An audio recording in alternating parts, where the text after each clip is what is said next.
Period one for you. Period one. That's perfect. Yeah. First time taking over the show. We're looking forward to this year, not just on the show, but on the ice. And what do you see so far from the guys? You've been in a couple preseason games, getting in lots of practices. Of course, your big guys are off to NHL camp.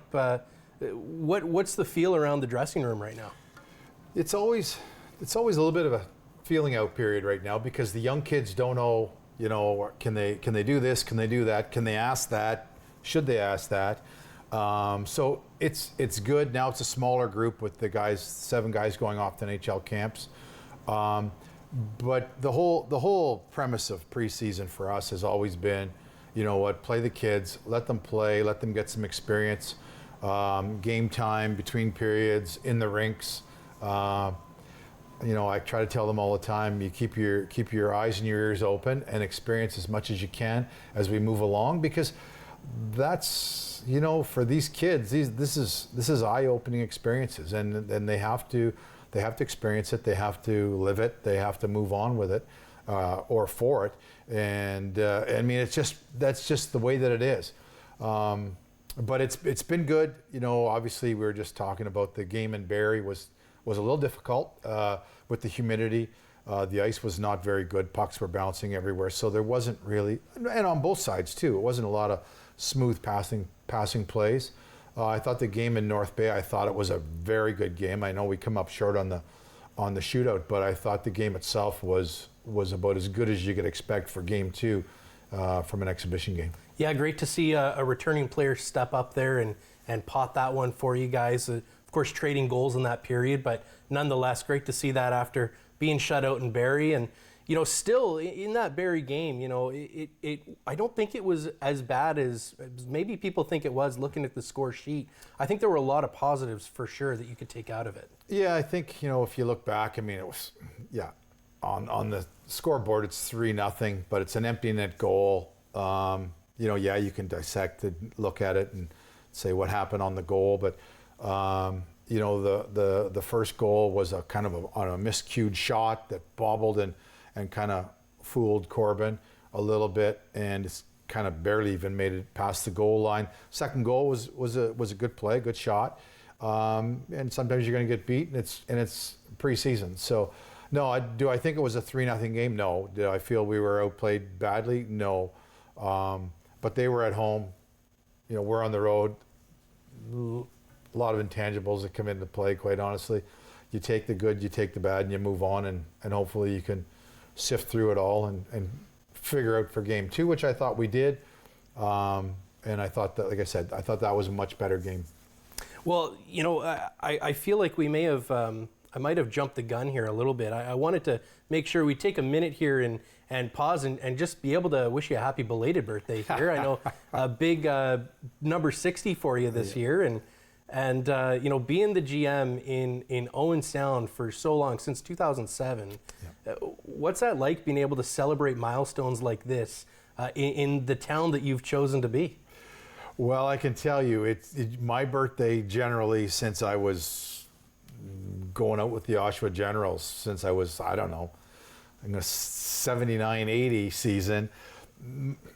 My birthday is just part of training camp, quite honestly, and that's probably the only coach that really has sort of stuck with my birthday on my birthday is Ryan McGill, and he once again this year called me and wished me happy birthdays. But it's hard because there's a lot going on, and to me it's a date, and but to be here in Owen Sound, I know a couple of years ago we actually played on that date, and of course they put up on the Jumbotron a picture of me back when I was much younger, looked much younger, sported a full head of hair at that time. But it's just another date, another birth date, and we all move on. Sure. Hey, you mentioned Oshawa and playing for them. I know, being from Oshawa yourself, what's it like playing for your hometown team? Well, it's obviously much more difficult now. I say to kids all the time, when I played, the social media was CKR 1350, the radio station, and the Oshawa Times newspaper. And if you weren't on the radio or you weren't front page of the sports page, you know, life was pretty good because nobody knew what you were doing. So, but nowadays, you know, you have there's so many social media outlets, you can't hide anywhere, and everybody has an opinion, whether they want to attach their name to it or not, which I think is unfair. But that's the biggest thing. So playing in your hometown right now, I think would be very difficult because you can't escape. You know, if you're playing in your hometown and it's not a very good season, and then all everybody wants to do is talk about how poor your season was all summer, and you want to escape that. You know what I mean? You want to leave that behind you, and you can't anymore. Back when I played, it was easy to because, you know, you're out of sight, out of mind sort of deal, right? Sure. So I actually, it's one of those things, it's funny you bring it up. I actually look around the league for kids that maybe we liked in minor midget, we liked in their draft year, and they got drafted by their hometown team, and maybe they're struggling a little bit. And sometimes you can pry somebody away from their hometown and really see those boys flourish with a little bit of, you know, just from being away from home. You bring up social media. Have you seen that shift the culture of the game? You know, we see these big superstars in the NHL, and their Instagram followings are just growing more and more, and they, you know, there is an image that needs to be cultivated from them to maintain that. Have you seen that take an impact on upcoming players, like especially these new crop of 16-year-olds? Well, I think the big thing with that is how they're taught and how they're managed around the social media. And I think most kids nowadays know there's nowhere they can be where people don't have a phone. And you know, we've talked about this as a group. We do every year. We go over it, and that is that you have to be aware of everybody in every situation, and how do you conduct yourself. I mean, it's easy on the ice. You conduct yourself. Referees and coaches are there to sort of mandate how you play, or if you play poorly, maybe you miss some shifts. But if you act maybe poorly off the ice and somebody's got a phone and they capture it, you know, sometimes it can haunt you for the rest of your life. And you have to be aware of it. You really do. And the kids nowadays are schooled in you know, how to behave and what to look for, and basically how to treat people. And it's, you know, I always had a saying, it's, you know, good character is what you do when no one's watching. Mm-hmm. And I've tried to live by that, and I try to push that towards, you know, the kids in the team, knowing that is kind of, you know, a pretty decent way to live by. And I mean, I think when you go on the ice, you can be a different sort of a person. It's almost, you know, I've had people say, you know, you can be Superman on the ice. You put on a jersey and a cape and stuff like that, but, you know, maybe off the ice you're Clark Kent, and nobody has to know what you do. But you put your uniform on and out you go, and you can be whatever you want to be at that point. So speaking of uniforms, this is a question that I know I've had since I was a kid, thinking about, you know, general managers, and when you're growing up, you're always dreaming about one day every kid in Canada wants to play in the NHL. They want to put on the sweater of their favorite team. As a GM, you know, you take that kind of quintessential photo with the jersey when you sign on to a team. Do you get a personalized jersey with a name or number, or do they just hand you a stack of embroidered polos and let you get on with it? Yeah, no, I don't have I mean, I could probably ask the right people to get a jersey if I wanted a jersey. It's no, but I get lots of swag. I can between Andy Brown and Leanne in the front office, I can get lots of swag, which goes a long way. But no, it's just, you know what, I'm here to help the kids, and that's the bottom line. Great. Well, you know, thinking of sweaters, thinking of jerseys, uniforms, you had a player this summer actually in Carter George go and don a new sweater for Team Canada and did quite well for himself. Is that, being a general manager and having one of your players scouted to play with Team Canada at any level, is that just like the ultimate nod to you as a general manager? You know what, it's well, I don't look at it as a nod to me as a general manager. I look at it as a nod to the community, Owen Sound, Grey Bruce, because to me, every time you have somebody on that sort of a platform, when they can say the words Owen Sound, right, or Grey Bruce. I think it's promoting our area. To me, that's what it's about. We try to have, we've had the Canada-Russia games here in the past. You've got guys that go from here to play in the National Hockey League, and when they say that they're, from Owen Sound or played in Owen Sound, to me, that's what it's about. And it's, I really don't look at it as anything for me. I think, do I take pride in it? Yeah, I do. There's no question.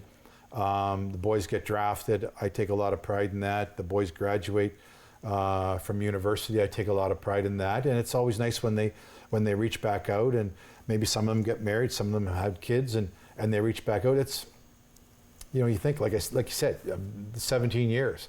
And those boys are, very much into their adulting at this point, right? So their lives have changed from when they were here that started out with me. But it's, I take a lot of pride, and I always say to people, the only thing that sort of changes around here is me, because I keep getting older. The names change, yes, and the faces change, but their birth years, it's still 16 to 20 years old. Right. And I just keep getting older. Sure. Moving on. So. Absolutely.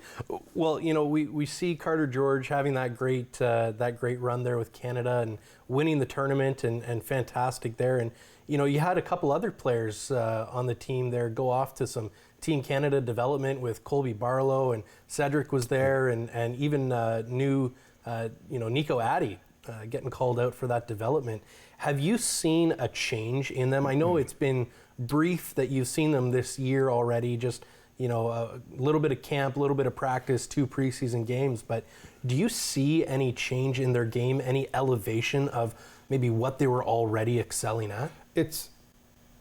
First off, it's a pat on the back to the kids that get asked to be or participate in any of the Hockey Canada adventures.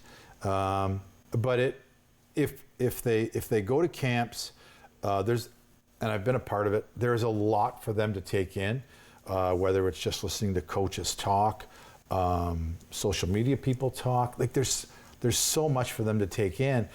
They can't help but come back being a little bit taller, more knowledge.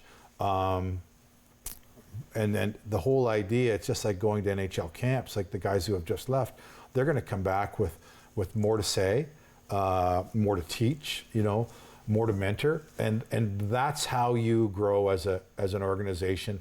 The more people you can have involved, and whether it's coaches or trainers, it's the same thing. They bring the knowledge back, and you want them to pass it on to, like I said earlier, the 16-year-olds with their eyes and ears open. They need to hear what goes on there, and they need to see how Hockey Canada U20s or whatever is formulated, and what it takes to be part of it. Now, I mean, you actually would probably know quite a bit more than maybe say others what it's like to play in that international arena. I know, maybe you could take us back for me a little bit here to I think it was 1995 in Stockholm, and you're wearing that red maple leaf. What was that experience like for you? Yeah, that was, you talk about maybe right place, right time. That was a year the NHL was on strike. And, I always considered myself a okay NHLer, but a better than average American League player. And they had a bunch of American League guys. They asked a bunch of American League guys at that point to come over. And I was fortunate to be one of those guys. And never in my life had I ever thought of that could be, that I could play for the men's world championships. Like, honestly, never. And, in junior, I was a good junior player, but there's so many good junior players, to make the U20 team. But so to go over there and represent Canada, and really with a bunch of ragtag players, quite honestly, we won a bronze medal, and it was pretty amazing. Maybe, that first knockout game, May 3rd, you're in Stockholm, you're going up against the Americans. Like, what a matchup right there to have to face them, one in the first round, but two to be the unspoken rival of Canada, or maybe spoken rival of Canada in hockey. And you get out there and in the first period, maybe you can walk us through just kind of scoring that opening goal, 14:40 into that period. Wow, you've done some research. So because I'm in my mind as you're talking about that, I'm going, I think I scored in that game, but you know what? Listen, I play with enough Americans to know it's an easy game. It's an easy country to hate. Do you know what I mean? Because when you play with Americans, you have that Canada-U.S. rivalry. Then it doesn't matter what it is. Soccer, baseball, it makes no difference. You have that in your dressing room, and guys will bet with their country against their country. So to go over there and play against them, it's pretty easy to get up for those games and really want to stick it to them. As I'm sure if you were here and an American was on the other side of you, they'd be saying the same thing. That's just the way that it goes. But no, and it taking it in and scoring the goal, it's always huge. Do you know what I mean? Yeah. And to be able to do that on that stage and help out your teammates in that regard to get to where you want to be, it was pretty special. Yeah, I think I know I'm wondering, I'm sure everybody else at home is wondering, did you keep the puck? Is it in a shadow box somewhere at home? You know what? The puck is not. The medal is. The jersey. I have three jerseys framed: the Toronto Maple Leaf, the LA King jersey, and my World Championship jersey with the medal. So, I was never a souvenir, memorabilia sort of a guy. Looking back, maybe I wish I had. I mean, I do have a stick I play with Wayne and Wayne Gretzky, and I have a stick signed by him, which is pretty cool, I guess. Oh, but, absolutely. Yeah, it's but I don't have a lot of them. Yeah, well, you mentioned Wayne Gretzky. You actually played with a number of superstars. Looking at maybe your hockey DB or other things like that, and I was wondering if you could talk to us a little bit about playing for the Colorado Flames and spending 13 games there with Al MacInnis. Like, what an experience that must have been, yourself being a defenseman, him turning into this superstar kind of defenseman. Could you tell from those 13 games, obviously looking back as a GM now, that this was in his future? I would say no, I couldn't, because one, he's my age, and as much as everybody spoke highly of Al, and I played against him when he played in Kitchener, played in Oshawa, and if I remember correctly, I think they beat us out one year to go to the Memorial Cup. They had a phenomenal team, which it's just the way that it is sometimes in junior, right? But Al was his big shot was his ticket to stardom. Sure. And I don't think anybody even would second guess that, right? Absolutely. But I will say the one guy I played with the following year was Brett Hull. Okay. And there was a guy that you could see, if he put the committed work ethic in, he was going to be a star. Right. You could see that. And I was fortunate enough the next year to play on the point with him on the power play. And he and I, all we did was just pound pucks all day long. It was a lot of fun. And he was. I didn't get to know Al very much because he wasn't there very long, but Sure. I played with Brett a little bit longer, and you could see he was going to be special. Amazing. Your time in Calgary, I actually myself was in Calgary for about 8 years, and I got to ask, Oshawa, Calgary, you got Darlington Park or Nose Hill Park? Which one are you taking for a hike with the family? Well, listen, I was just happy to be in Calgary when I was in Calgary, so I wasn't venturing anywhere other than the hotel, and going to the rink, and then back to the hotel, and then back to the rink, because for me, I wanted to make sure that I was rested, ready to go, because I wanted to stay as long as I could. Sure. So other than the Bow River, and Stampede Park, and not much else. The Sure. Palliser Hotel, that's where I stayed. Okay, so you might know where that is. Yeah, absolutely. Quick story. Gary Roberts was my roommate. Oh, wow. Yeah, and the curse in hockey is that in your first year or whenever it is, if you're at the hotel, don't ask to leave the hotel, because as soon as they tell you to get a place, they send you to the minors. And sure enough, Christmas comes, I'm good. New Year's comes, I'm good. 2 weeks into January, they say, Dale, you and Gary get a spot So Gary and I got a spot like within 5 days. Dale, you're going back to Moncton. Oh, man. And that's just the way that it goes. Sure. Yeah. And then, I mean, later claimed by Toronto and getting to come back home. Now, when you grew up in Oshawa, were you a Toronto fan, or were you kind of looking over the border there a little bit? Yeah, you know what? I was not a Toronto fan because the Oshawa Generals that I grew up watching and seeing all the pictures in the old Oshawa Civic Auditorium was all Boston Bruin related. Sure. So, you know, you had, well, Wayne Cashman, Terry O'Reilly, obviously Bobby Orr, but so many Boston Bruin because they had it was the GM Generals, right? The General Motors Generals. So it's Boston Bruins. So I was always either Bobby Orr or Jerry Cheevers if you were going to play net. Those were the sort of guys that I sort of followed. So no, not the Toronto Maple Leafs, but it was exciting when I got the phone call to say that I was traded to Toronto from Calgary. Absolutely. Must have been great to be close to home again and not have to take a plane ride to see family, for sure. No, it was nice. You know what? I actually maintained residency in Oshawa and drove 40 minutes to the Maple Leaf Gardens, and it was a lot of fun. Excellent. You played hockey in Canada. You talked about your time in LA and a little bit in the AHL as well, down there over in the States. And lots in the AHL. Yes. I played a lot of games, most of it in the American League. Sure. And what was that like playing hockey in a country that hockey is Canada is a hockey country, where it's just everything revolves around hockey. In America, still very, very good at hockey, but culturally kind of revolves around, baseball, football. What was it like playing a sport like hockey in a country that really wasn't necessarily culturally a hockey country? Yeah, I think it's documented that when Wayne went to, Los Angeles in 87, 88, and then I always say that he asked for Dale DeGray to be traded or picked up Yeah. to get to.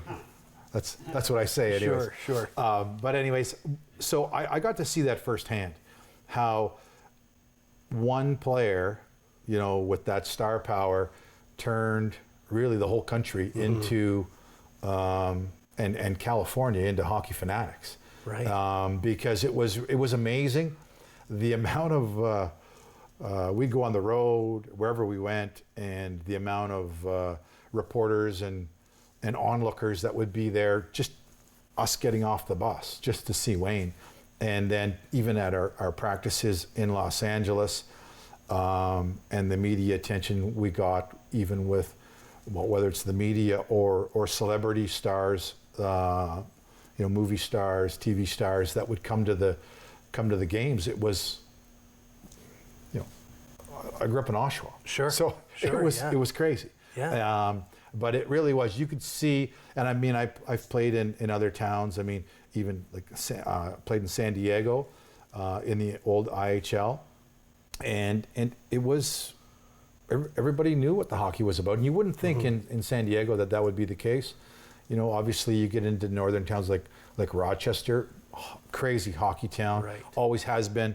But really, I think when Wayne went there in 87, 88, I think that really brought a prominence to the sport of hockey in and around most hubs actually in the States. So Wayne Gretzky moving from, of course, from Canada, from Edmonton, going down to LA, just changing the nation, the culture of hockey in a country. Do you feel like you were able to achieve something similar going to Northern Italy and playing there for a couple of years? Like, what was the impact of Dale DeGray on Northern Italy's hockey culture? Well, listen, it's one you can't compare the rink that we played out of there. It's a little bit smaller than the Bayshore. Okay. Just a little. I'm going to say it probably had about 25 to 2,800 seats. But if you take the area, this was amazing. The area where everybody walks at the Bayshore, Yeah. the walls, if you remove those walls so you could see outside. Sure. Yeah. Okay. So our rink had no walls at that level. Really? So, and we played between two mountain ranges Okay. and on. So any Italians that see this, they're gonna say, Dale, what are you talking about? One was Mount Civetta and Mount Marmolada, Okay. and on the lake was basically Long Lake, and it's so picturesque. And I remember the first time I walked from the dressing room, walk up 4 steps to the bench, and then looked outside, looked past the bleachers, and you could see the mountains with snow on the top of the mountains. And this Wow. would have been in late August. But a quick story, our captain was a police officer.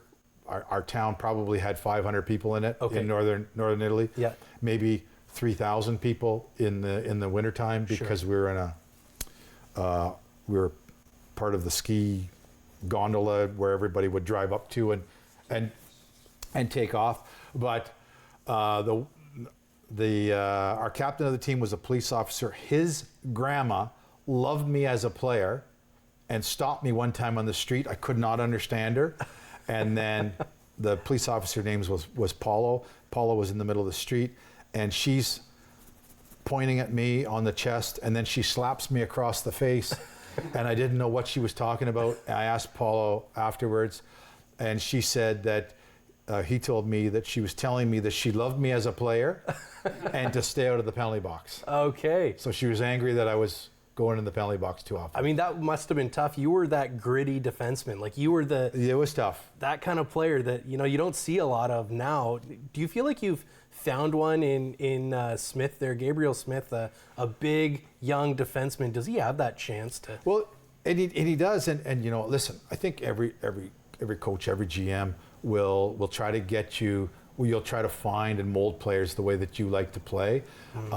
I obviously would love to have a gritty group of guys that have some skill. Right. And he possesses that as an attribute to move forward, and it's our job to try to bring that out of him and see where he gets to.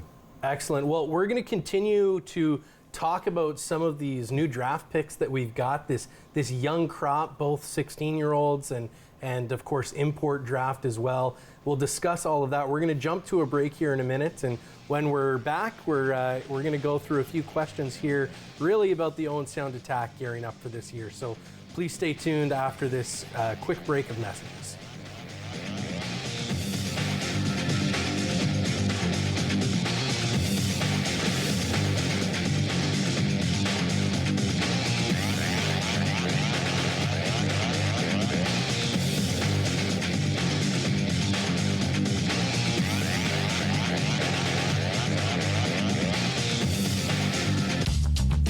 This program is brought to you by Ignite TV.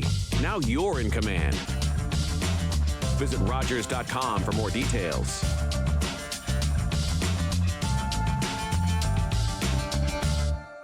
I wanna be where the people are. I wanna see them dancing.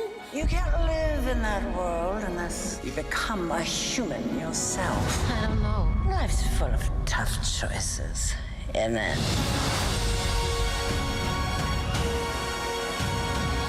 You belong to me.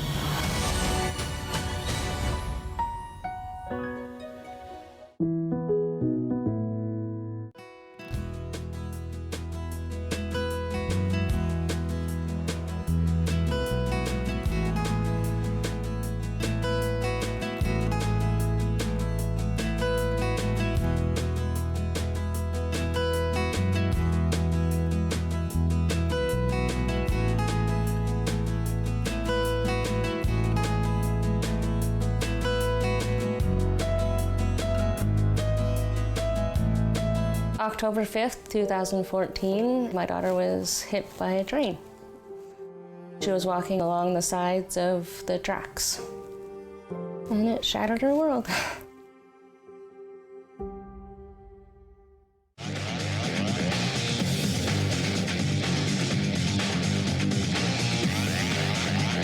Excellent. Well, ladies and gentlemen, welcome back to the Attack Wrap after the short break there. We're going to jump into, and I don't want to talk too long about the draft. I know that we did that last year already. We kind of got that pre-assessment of players, but now that you've seen them, I want to talk a little bit just about what you think has changed and You know, do you have a different perspective on some players? I know just recently, actually, we can talk about our, I think, number 5 draft pick there, Harry Nancy, just signing him, was it today or yesterday? Like just quite recently there. Well, we signed him. We didn't get the photo op. Is really what's taken place. But listen, Harry is. First off, we'll go to the draft, and we tried to draft some bigger kids, but not just bigger kids with skill that could skate. Yeah. And Harry really exemplifies exactly that. You know, he's about 6'2". He's a good skater. He's got crazy sick hands. Yeah. And there's a guy that, like I said earlier, you know, come in with your eyes and your ears open, take in every experience you can, and he's only going to be better for it. Every opportunity, and you can see from one game to the next, from one practice to, you can see he's starting to feel good in his skin, and really starting to get his feel for where he's at. I felt like just even today at practice, standing up there watching him go, I felt like the jet streams were hitting me, watching him go back and forth, and he's doing everything at, you know, that 100% that you're looking for. And listen, 16-year-olds, I mean, 17-year-old rookies, I mean, I want that from everybody, but you absolutely need that from those young kids, and it'll help, you know, help them understand exactly what it takes, because, you know, they come from organizations where they've probably been easily their best players, and things have probably been decently easy for them, right? And now they're one of many, and they're trying to figure out where they're at, and a lot of times, you know, if the coaches are looking for who's going to be in, who's going to be out of a lineup, you know, coaches will tell kids all the time, look, at your practice really is your game. If you have a bad practice, that's going to reflect, in my opinion, on who's in and who's out. Sure. So it's one way to keep the tempo of practices up for the young kids. Absolutely. And, you know, you mentioned his hands there. I was sitting by the penalty boxes at camp there, and you guys are going through Thursday's scrimmage, and I think Harry grabs the puck just near the white bench, and he takes it around 2 players across the blue line, and the goal that he scores, like, you watch even guys like Colby Barlow, he's seen things, he's you know, he's gotten chances to train with Team Canada prospects. You know, he is out of his seat. I think he jumped on the ice. He was so excited to see that goal. How much does playing with just that extra level of swagger, what does that do, not just for the player, but the guys who he's sitting beside, the guys watching him on their team? Well, I think you're right, and I think I remember the goal. But I also think he did it another time, and another veteran was basically looked right at him and said, "Are you kidding me?" but he has those abilities, and those are all things that he's going to be able to take and you know, put in your backpack and go, hey, I can do this. You know what I mean? And you know, moving forward, it's just, you know, can he do that on a night in, night out basis? And where does that level get to this year as a 16-year-old? And then, you know, you've got to put in a lot of time in the summertime, and then see where he comes back as a 17-year-old, because I think our group that we just drafted as 18-year-olds, they're going to be a special group. Well, you've got Nico Addy, first overall pick. I mean, well over 6 feet, already over 200 pounds. Like, this kid, he has the potential to just become a monster.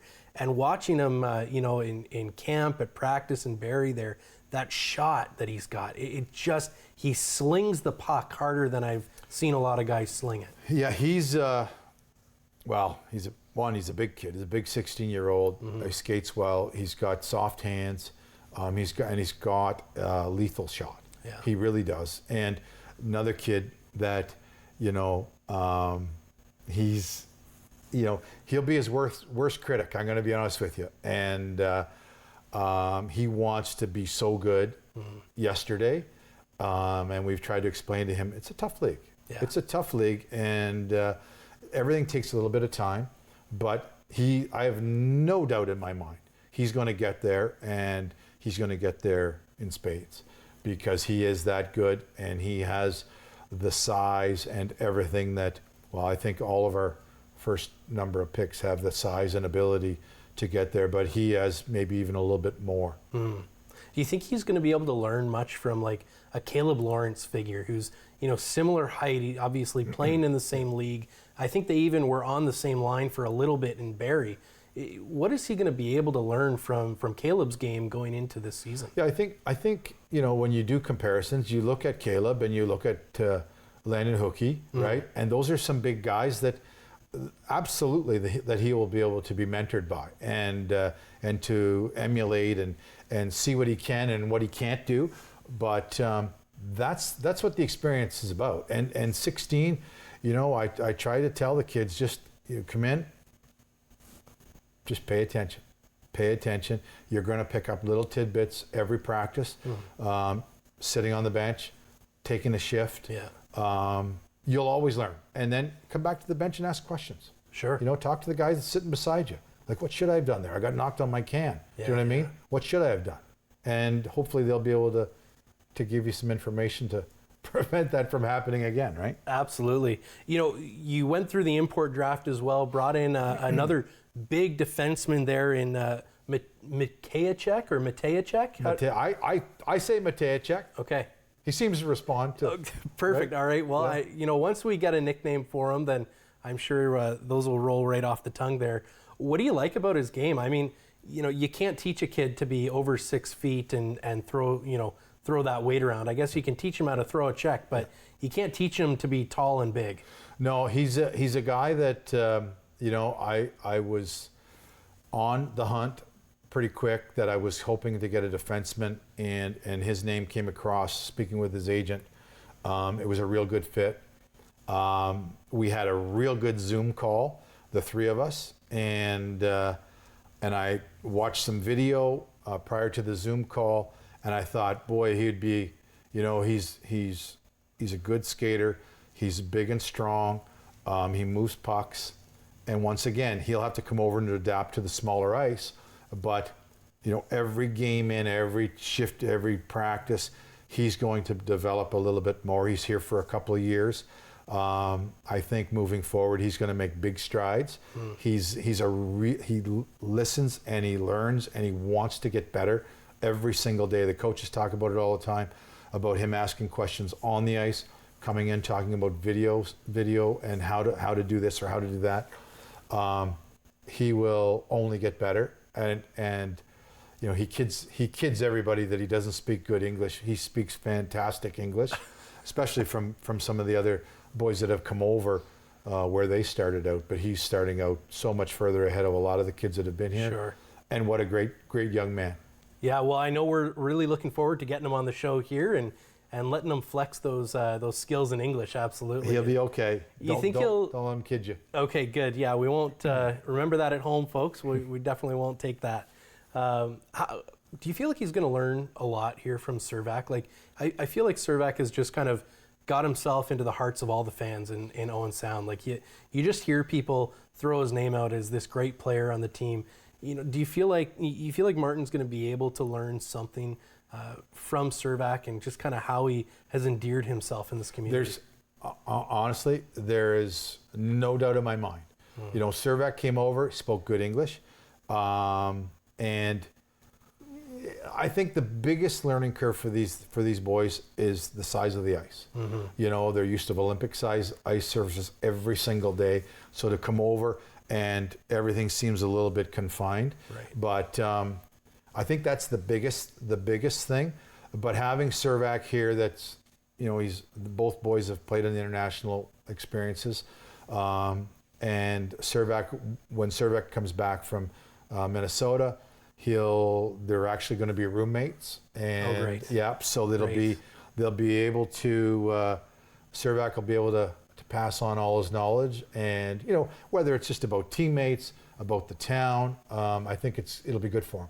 So Servac, he's out in we've got him in Minnesota right now. Colby, Winnipeg, Cedric's in Montreal. I think Caleb Lawrence, he's down in LA right now, your old stomping grounds.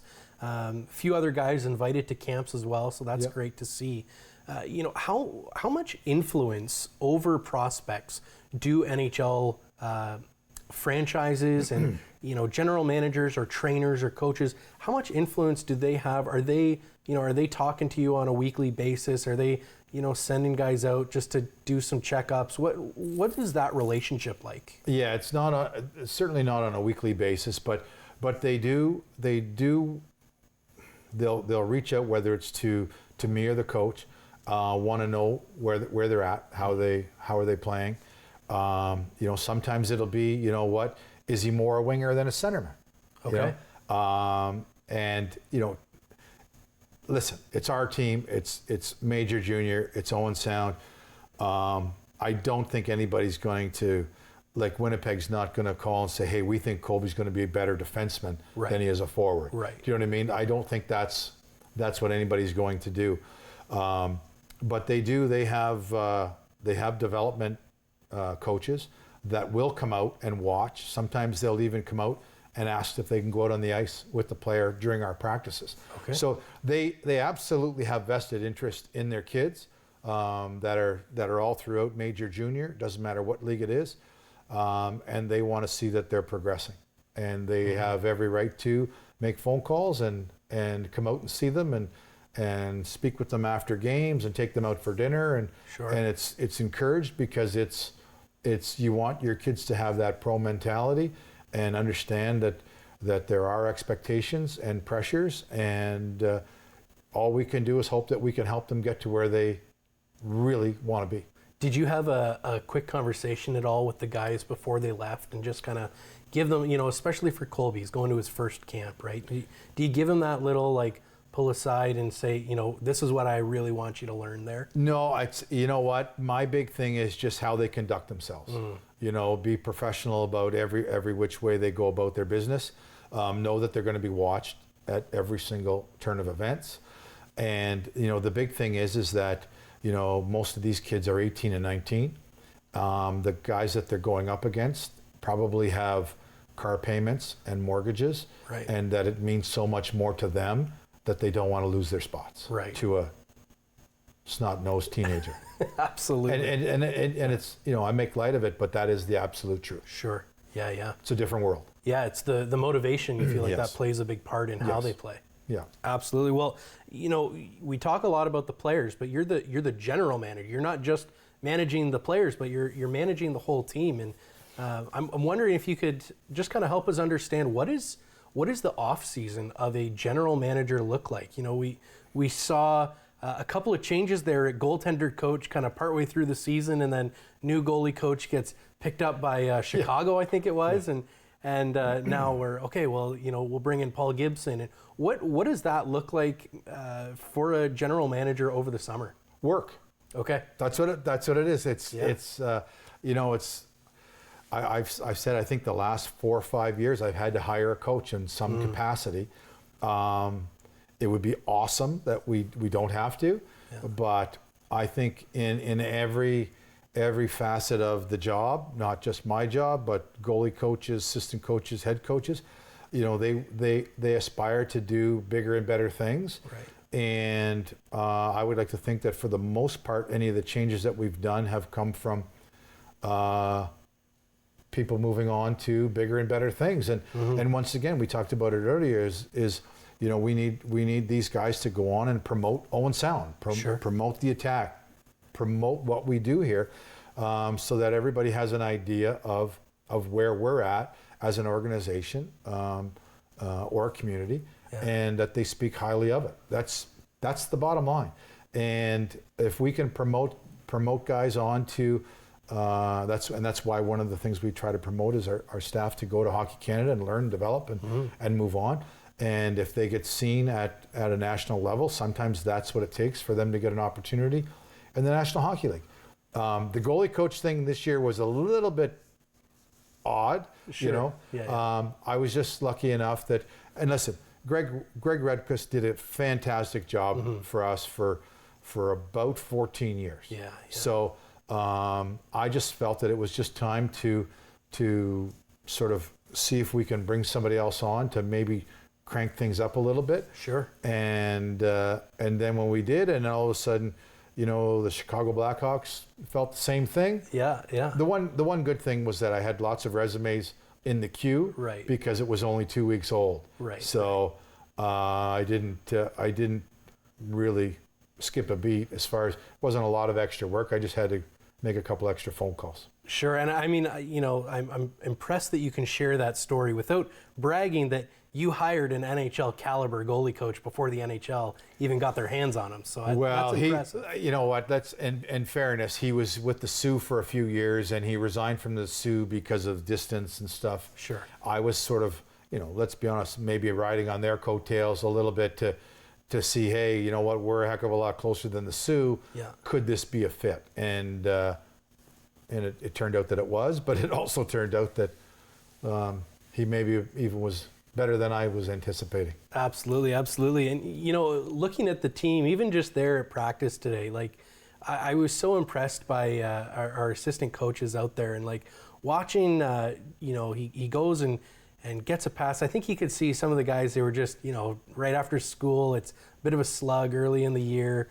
And, I was able to see him just shift the culture on the ice of the guys in just a matter of seconds, and watching them get guys, the older guys that are still around, Ethan Burrows, and getting them to just influence the culture and get the guys laughing. And all of a sudden I noticed, that speed, it picked up just a little bit, that compete level, it picked up a little bit. How important to the team is that kind of team building that you do with staff and coaches? Well, I was told a long time ago, try to have good people around you. Mm-hmm. And I think if you hire the right people, then work not only is easy, but it can be fun. Yeah. And those guys have a way better feel. I tell all the parents, I don't coach the team. Mm-hmm. I manage the group. I try to bring the best players in that I can, just like the coaches. I try to bring the best coaches in that I can. Yeah. And then the rest is up to them. They have the on ice feel to what it is and where they need to be and why they need to be there. And if they have issues with a player because of this or because of that, and somebody gets 3 more minutes or 9 more minutes than somebody else, there's generally a good reason. And I have no qualms with asking why. And they generally have good reasons as to why, but it's on them to figure out, hey, is this a sluggish practice? Do we need to do this, or maybe we have a little bit of fun? You may have noticed that which is a little bit of an odd sort of situation, music playing during practice. Yeah. And the kids like it. Sure. It gets turned down when the coaches need to address the team. Yeah. But there's no reason it can't be fun, and it can't. You know what? If a player if their favorite song comes on and they're sort of dancing in the corner, it's, hey, like I said, or as you said, Nick, I'm 60. They're 16 to 20. I've got to kind of roll with it a little bit. Yeah. It certainly would not have flown with John Brophy as the coach of the Toronto Maple Leafs. I can promise you that. Yeah. But today it does. Right. Yeah, well, absolutely. And I think, too, that sort of speaks to, that swagger a little bit, right? They're going to play with more of it when they're having that good time. And just, I was impressed watching that, seeing that team that you put together and just watching how much fun they were having playing together today. I was wondering, with the big names gone, Captain Barlow, he's out at NHL camp. How do you have players, do you talk to players ahead of time, maybe some of the older ones, and say, hey, this is your time to just take it up a level and be that leader in the dressing room? Well, I will tell you that was one of the reasons why I wanted to see practice today, because I can tell you that I was, and I told the coaches afterwards, I was incredibly encouraged to see some of the guys that, that were the older guys that were really, really pushing themselves to be, and I'm big on, practice like you want to play, because if you practice hard, playing the game's way easier. And so to watch some of the kids that practiced, all out the whole time, and their expectations of their teammates are the same.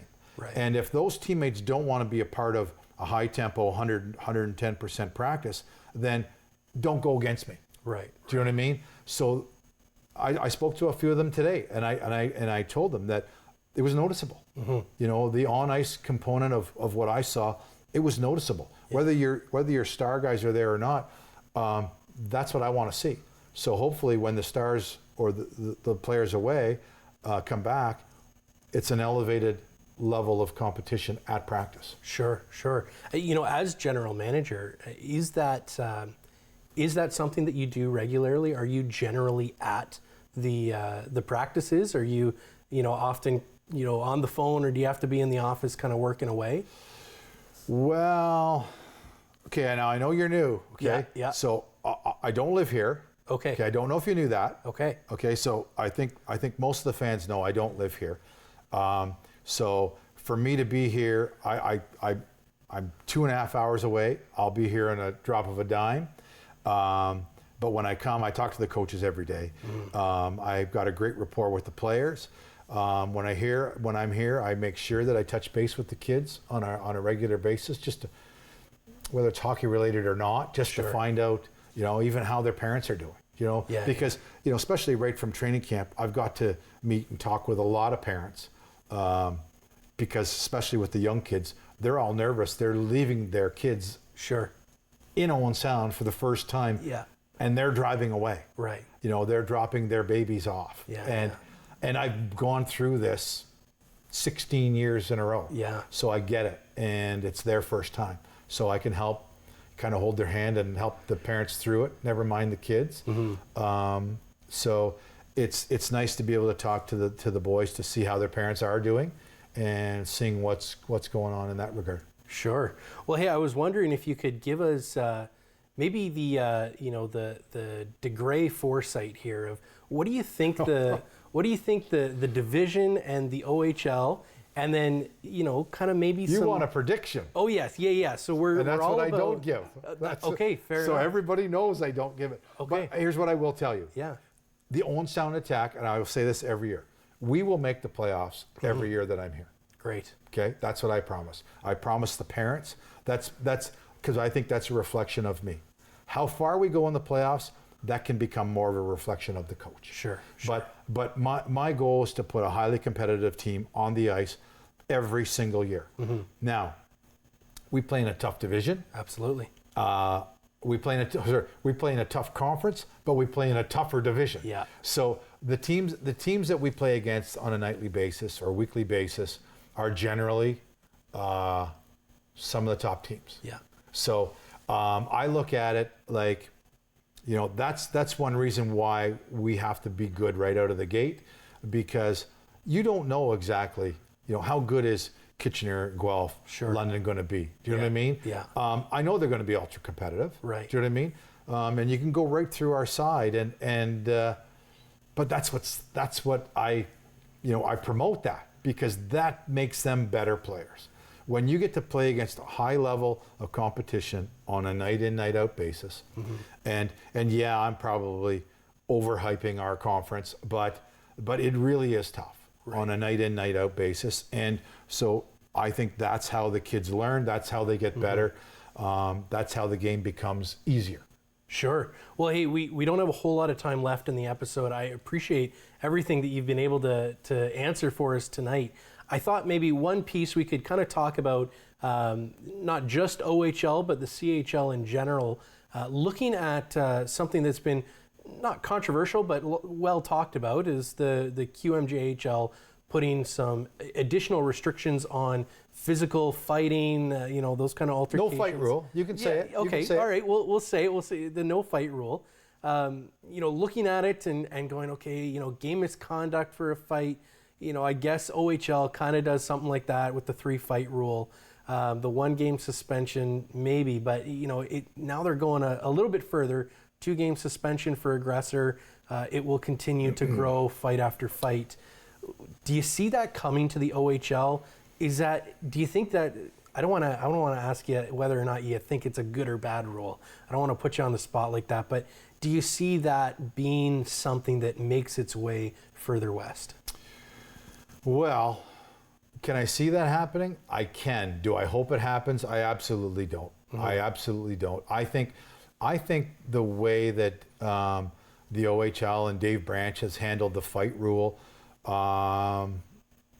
we went from 10. I was hoping we would have gone to 5. Sure. They went right down to 3. Yeah. I hated it at that point. But you know what? You look around the league, and I see a lot of high-skilled hockey players, which is fantastic for the game. The skill set of these players, not just in the OHL, but in the NHL, it's off the chart.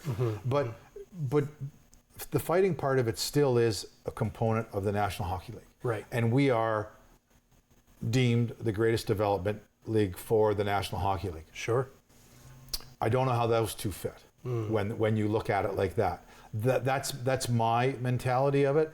I have no problem. The 3-fight rule and the aggressor, I think is important to have and be penalized if that's the case. I hope we never go off of the 3-fight rule. I'm not convinced that I'm right though, but I do think that when there's a time and a place, I'm not so sure that you couldn't maybe implement a rule where 16-year-olds can't fight, and that might be a rule that maybe they could look at some point, because to me, once you're in the league and if you compete and you're trying to win and battle, and stuff happens. Exactly. And tempers flare, and sometimes you just feel like punching somebody in the nose. Absolutely. I'm sorry, but you do. Absolutely. You do. And I do think it still can be a part of it, but I'm not convinced that it always will be. Sure, and totally understandable. We see international IIHF, different rules on fighting. Yeah. The U.S., they've got their whole set.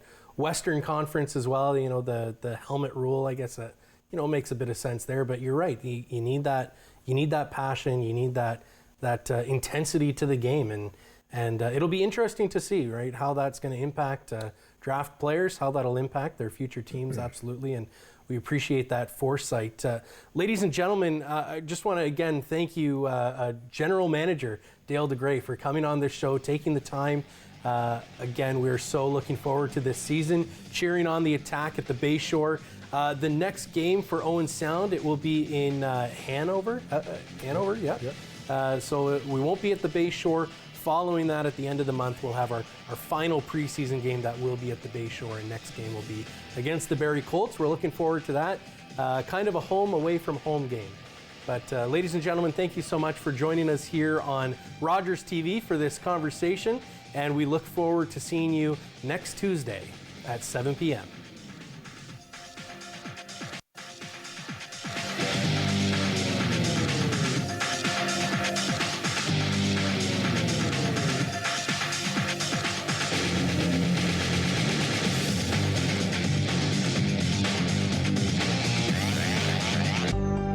Call the Rogers TV viewer response line, email us, or connect with us on social media.